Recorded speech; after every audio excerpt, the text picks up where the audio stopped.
كلها ساعة بالظبط ومنتخب مصر هيلاعب بوتسوانا في تصفيات الأمم الأفريقية. أنا أول مرة أسمع عن بوتسوانا ده. تقريبا كده منتخب مصر بقى عامل زي الزمالك، بيكتشف الفرق أو المنتخبات اللي إحنا ما قابلناهاش قبل كده على مستوى الخريطة الأفريقية. هو دلوقتي بيكتشف المنتخبات دي. منتخب من اسمه باين إن هو ضعيف جدا. ودي حاجة. الحاجة التانية إن منتخب مصر النهاردة تشكيلته غريبة مريبة عجيبة. ليه بقى؟ لأن الكابتن حسام حسن ما كانش ضامن حد من المدافعين غير عدد معين. اتصاب رامي ربيعة، الدنيا راحت في ده. عمل مشكلة مع أحمد حجازي ومشاه، والدنيا خلاص خربت مننا خالص. ما بقاش باقي ولا مدافع. تخيل ان مفيش غير خالد صبحي بتاع سيراميكا كليوباترا.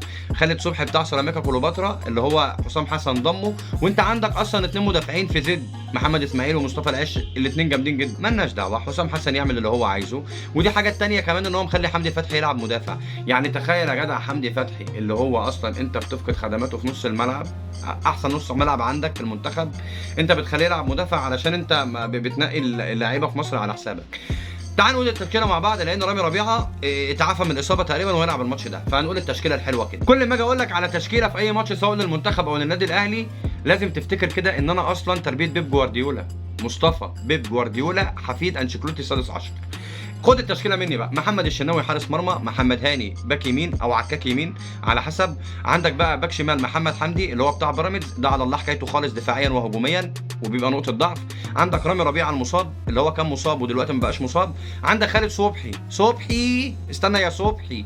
في نص الملعب بقى عندك حمدي فتحي، عندك مروان عطيه، وقدامهم زيزو. دي تشكيلتي من وجهة نظري ان زيزو يلعب قدامهم.